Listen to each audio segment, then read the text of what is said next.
नमस्कार साथियों, आप सभी का स्वागत है हमारे इस पॉडकास्ट के अंदर। तो आप लोगों को पता होगा कि कानोता के अंदर एकलव्य कोचिंग क्लासेस अभी नई ओपन हुई है। तो आप लोग इनके फाउंडर है राज सर। तो राज सर का हम तहे दिल से स्वागत करते हैं। तो राज सर, आप इनके धन्यवाद सर। बारे एकलव्य एक्सीलेंस एकेडमी जो कि आपने फाउंडर हो आप, तो आपने किस सिद्धांत पे कैसे किस तरीके से आपने सोचा कि एकलव्य ही नाम रखना चाहिए? तो आप इसके बारे में दो शब्द बताइए।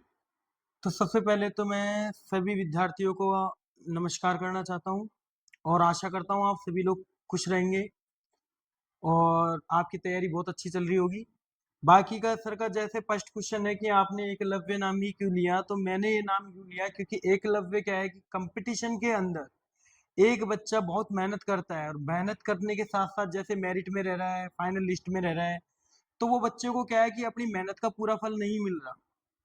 हाँ, तो मतलब उसने क्या है कि पूरी तपस्या की है और तब भी उसको फल नहीं मिल रहा। तो मैं ये चाह रहा हूँ कि मेरे से जितने भी बच्चे चाहे से ऑफलाइन हो या ऑनलाइन प्लेटफॉर्म पे जुड़े, तो सर मैं उनको एक ऐसा कंटेंट और इतनी अच्छी मेहनत के साथ में उनको उनकी सफलता तक पहुंचाना चाहूंगा। जो उनका जो टाइमिंग होता है ना कि 4 साल तैयारी कर ली, 5 साल तैयारी कर ली, तो मैं चाहूंगा कि मेरे साथ बच्चा रह के 2 साल के अंदर अच्छे से अच्छा सिलेक्शन ले ले। तो सर एक सवाल मेरा यह बनता है कि आप दूसरी कोचिंगों से किस तरीके से बेहतर बनाओगे आपकी इस प्लेटफॉर्म को या फिर इस सर संस्था को? मैं मेरी संस्था को सबसे बेहतर में मेरा इन्वायरमेंट और मेरा डिसिप्लिन और मेरे जो टीचर का जो मेथोडोलॉजी है, पढ़ाने का जो तरीका है, जो कंटेंट है, क्योंकि मेरे को मेरे बच्चों को वो देना है कि जो एग्जाम में आए, ना मेरे को उनको कोई पीएचडी करवानी है, ना कोई एक्सपर्ट बनाना है। क्योंकि यहाँ पे मैंने ये चीज देखा हुआ है कि इस कंपटीशन फील्ड के अंदर ये है कि कंटेंट को बच्चा अच्छे कंटेंट को पढ़ नहीं पाता और पूरे कंटेंट को कवर करता है, जिसका रिवीजन भी नहीं हो पाता है। तो मैं मेरे बच्चों को वो कॉन्सेप्ट दूंगा जो एग्जाम ओरिएंटेड हो। एक बात सर और आती है, जैसे कि अब ये ऑफलाइन मार्केट और ऑनलाइन मार्केट दोनों चल रही है, आपकी कोचिंग संस्था है।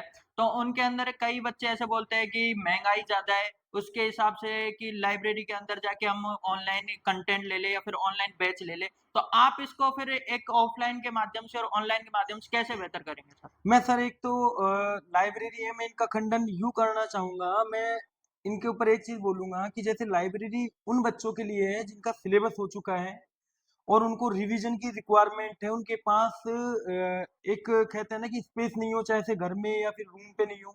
जैसे एक छोटे से रूम में चार बच्चे एडजस्ट कर रहे हैं तो उनको लाइब्रेरी की रिक्वायरमेंट है। बट मैं ये नहीं बोलूंगा कि हर कंपटीशन के छात्रों के लिए लाइब्रेरी कंपलसरी है। लाइब्रेरी में क्या होता है, लाइब्रेरी में वो बच्चा जाए तो बेस्ट रहे कि उसके पास पूरे हथियार हो। उनका बच्चों का हथियार क्या रहेगा, उनके नोट्स होंगे, उनके जो उन्होंने प्रैक्टिस की है वो रहेंगे।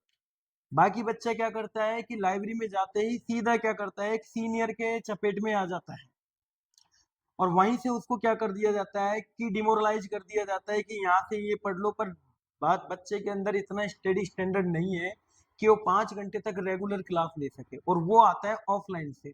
ऑफलाइन में हमारे टीचर हैं या और भी टीचर हैं, डे टू डे मार्गदर्शन करते हैं कि ये पढ़ो, ऐसे पढ़ो, क्योंकि कंपटीशन का मेन गुरु वो है कि पढ़ना क्या है और कैसे पढ़ना। सर ये बात तो आपकी सही है। और एक बात ये भी कि होती है कि फ्रेशर जैसे कि कई बच्चे फर्स्ट ईयर में जा रहे हैं, सेकंड ईयर में जा रहे हैं, थर्ड ईयर में जा रहे हैं। तो एक थर्ड ईयर का बच्चा है और एक फ्रेशर बच्चा है, तो आप उसको किस तरीके से गाइड करोगे? सर देखो, फर्स्ट ईयर का बच्चा आ रहा है हमारे पास, फ्रेशर बच्चा आ रहा है, फर्स्ट वर्ड आपका है फ्रेशर। फ्रेशर बच्चा आ रहा है तो सबसे पहले वो एक खुली किताब है, तो सर उसमें जो लिखेंगे वो उनके गुरु लिखेंगे।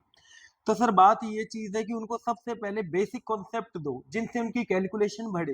क्योंकि मैं खुद सर मैथ पढ़ाता हूँ, तो मैथ का मेरे को पता है कि बच्चों को मल्टीपल करना, स्क्वायर, क्यूब, ये ऐसे ऐसे कॉन्सेप्ट दिखाओ जिनसे इनके क्या है कि मैथ के अंदर इंटरेस्ट बढ़े। क्योंकि पूरे बच्चे क्या है कि फ्रेशर बच्चा पूरा क्वेश्चन नहीं पढ़ पाता है और बड़ा क्वेश्चन को देख के वो इतना डिमोरलाइज होता है कि उसको अटेम्प्ट नहीं कर पाता।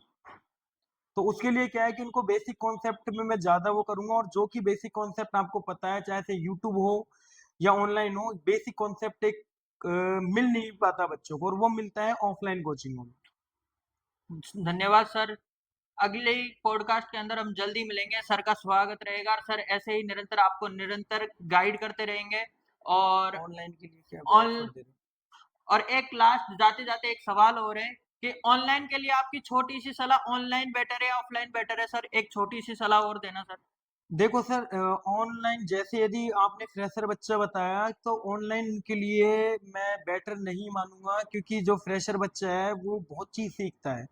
स्कूल कॉलेज में जाएगा नहीं, नॉन कॉलेज करेगा, वो सीधा लाइब्रेरी में जाएगा, कंफर्ट में रहेगा एसी में, वो रील स्क्रॉल करेगा। तो मैं चाहता हूँ कि उनका फ्रेश माइंड है तो ऑटोमेटिक वो कॉन्सेप्ट को सीखे बढ़िया तरीके से। जब उनका सिलेबस हो जाए तो मैं प्रेफर करूंगा कि हाँ उनके लिए बेस्ट है लाइब्रेरी।